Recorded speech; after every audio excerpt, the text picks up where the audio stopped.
Thank you so much for joining us on Insights. It's on Citizen FM 93.7. My name is Lawrence UMOETTE. Nigeria has made some progress in socio-economic terms in recent years, no doubt. Its human capital development ranked only 150 of the 157 countries in the World Bank's 2020 Human Capital Index. The country continues to face massive development challenges, including the need to reduce the dependence on oil for exports and revenues, diversify its foreign exchange sources, close the infrastructural gap, and maybe build strong and effective institutions, as well as address governance issues and strengthen public financial management systems. President Bola Ahmed Tinubu had promised to put together a strong economic team to hit the ground running. Some people are hinting that may just be in the offing. The tasks are daunting. Repositioning the economy, the inflation level is skyrocketing, unemployment level is high. How challenging a task it is to revamp the Nigerian economy. Economists believe that the Nigerian economy is valued at about $1 trillion in GDP output. But because of the structural challenge over the years, the economy is operating at about 40% of its capacity. How does the administration put in place the structural reform to get the economy to its full capacity? Well, on Insight today, we will revisit the challenges of putting the economy back on track. And I have a very interesting guest in the studio today who will help us make sense of the whole situation.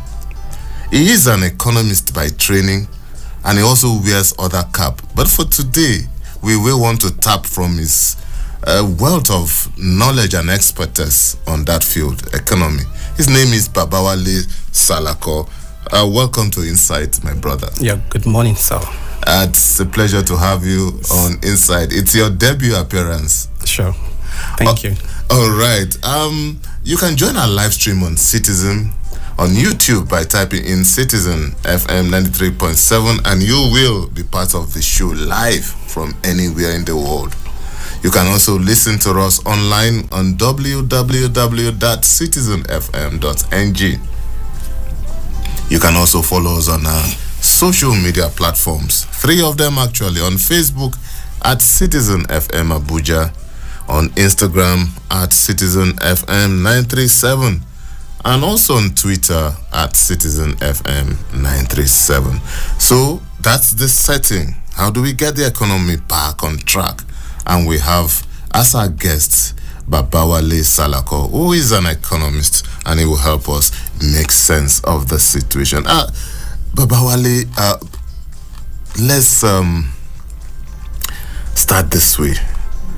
I just want to have your overview of the current administration. It's just 6 weeks down the line. Just a general overview. Thank you. Good morning, Nigerians. As the guest of today, my name is Emmanuel Babawale Salako. I'm a chartered accountant. I'm an economist. 6 weeks down the line, President Bola Ahmed Tinubu, he has hit the ground running as he promised. He has done so many things past governments have failed to be able to do. But then, there are so many challenges coming up with these policies. There is no policy that comes with positive outcome that does not have the other side of it. I think the major problem we have in Nigeria most of the time is this policy somersault. We do not plan appropriately before we venture into most of these policies implementation. And I see some of these challenges coming up at the moment. But however, I will give it to him. For him to be able to remove subsidy in his first day in office. Many governments have done it in the past. I remember in 2012, President Jonathan attempted to remove subsidy. It was hell in Nigeria. Everybody was on the streets. President Buhari tried. He was able to, but he only pushed the evil day ahead for President Bola Ahmed Tinubu to come and execute. And in governance, there is always this period of honeymoon. The man used the period of honeymoon to push this policy outside. But then, 6 weeks down the line, we expected him to have been able to mitigate against the backlashes coming from this policy. Look at the removal, unification of exchange rates. It's like you are removing subsidy again from exchange rates. Like for some of those people that could access forex from CBN at official rate before, at 461, 463, it's no longer available. Meaning they will be getting it at 740, 750. So it's another subsidy that you have removed. So at this point, we have too many issues at the moment. But going by the pedigree of Bola Ahmed Tinubu, what he has done in Lagos before, as financial experts, as experienced private sector person, public sector person, I believe he will be able to set records straight going forward.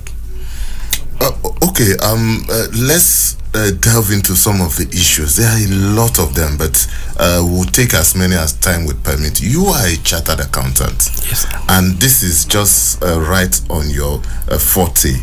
A lot of people believe that one of the ways to move forward is that government need to cut down the cost of governance. What, as an accountant and an economist, we are not talking about a company, we are talking about a country. What is involved here? The honest truth is that Nigeria is running a very expensive governance. The government in Nigeria sometimes come up with budget of 11 trillion, 13 trillion. And when you dig deep into this, you see many unreasonable expenses hitting into these budgets. Okay, for instance, a road that has been constructed or that approval has been done long before this time, you still see some of these roads making the list, the budget for the current year. The presidency, kitchen utensils in the presidency will be changed every year. You are talking about the number of even in the public sector, in the ministry department and agencies, you see some of these people, the staff they recruited, they don't even do. Some of them do not even have tables. Not to talk of doing anything. There are ways we can handle some of these things, not just to employ people and bring them on board without doing anything, but when you employ them, let there be efficiency, value for money. And when you look at the whole thing, when you dissect a budget of 11 trillion, you can actually reduce it to about 6 trillion if they are properly scrutinized, if all these unnecessary spending are removed from it. I remember in 2019, I'll be 2020, that we were constructing this standard gauge going to Maradi in Niger. I read a piece saying another African country was constructing same standard gauge at about less than half of what we were constructing our own in Nigeria. So this Nigerian factor must be properly dealt with. And then it starts from the people at the top. When the presidency, the nationals are already suffering too much, they are at the end of the elastic limit. They have suffered. Hope is coming tomorrow, hope is coming. Their hope is not coming, and we have to bear more. So we cannot push everything to the masses. That, okay, for instance, like about 2 months ago, we were buying fuel at 195. Though in some places they were buying increased, the cost of transportation has increased, all the costs. And the other time we were hearing that Abuja electricity point, all these things coming will only make life more difficult for people. And what gauges the standard of living is the amount of goods and services you consume. And when you cannot consume anything, instead of consuming, you are trying to ration, then it will tell on the useful life of people. But you're talking about people dying of hunger, dying of heart attack. these are the challenges we are facing. But I can only appeal to Nigeria government at the moment, the president, the National Assembly, to come out with policies that will help Nigeria grow better. We know at the beginning it's going to be very difficult. There is no time you will remove subsidy that Nigeria will get it so easy. Because all the frameworks, they were supposed to have been put in place before this happens. They are not there. Because like we have 4 refineries. Let's assume that before this removal of subsidy, all these refineries are working, even if up to 50%. Then by now we will have products being produced within Nigeria, and it will help us a lot. But unfortunately, these are the challenges. The cost of governance is increasing by the day. I heard that the National Assembly even just recently set their own salaries on their own. They are not concerned about Nigeria. We are appealing to them. It's a new government. We expect them to do things that will reduce the cost of governance as much as Nigerians are reducing their own budgets on their daily living.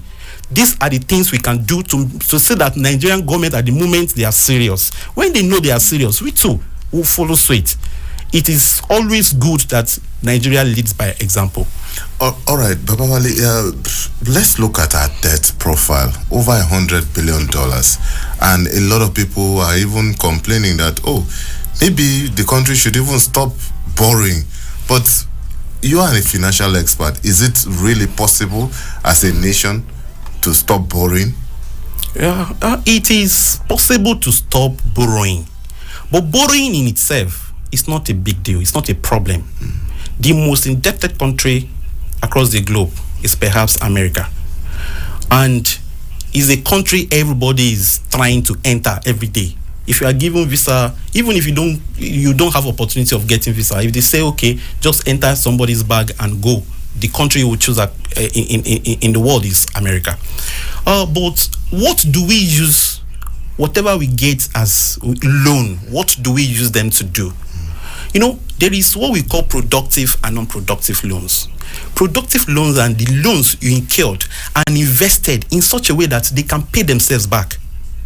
So, if most of the debts we are incurring, they are being incurred on a project that will expand the infrastructural requirement of Nigeria, that will help Nigeria open up for businesses, that will remove challenges of insecurity, that will help in building environment that will be conducive for businesses to thrive, then we are good to go. But the reverse has been the case in the country, because in the past, I remember in 2015, the Nigerian debt profile was around 12 trillion or so, and now it's almost 100 trillion. Now, between then and now, have you really seen massive changes in our infrastructural requirements? The answer is no. So that means most of this borrowing were not being utilized effectively. And this is the challenge.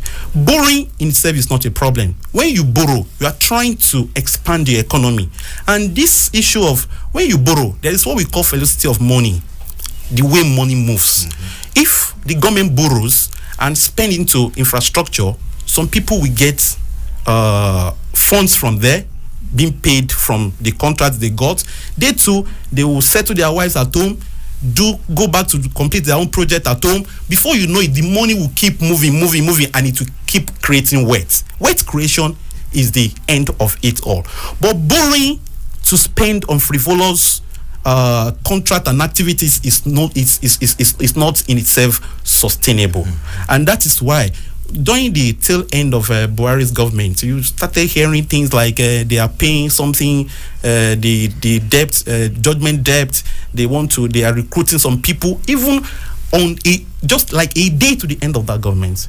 So we did not really see much of seriousness from that government, but we are open upon all the borrowings and the internally generated revenue. Though at some point when they started, crude oil was being sold around $27-30 per barrel, but it climbed to a reasonable level before they left the government.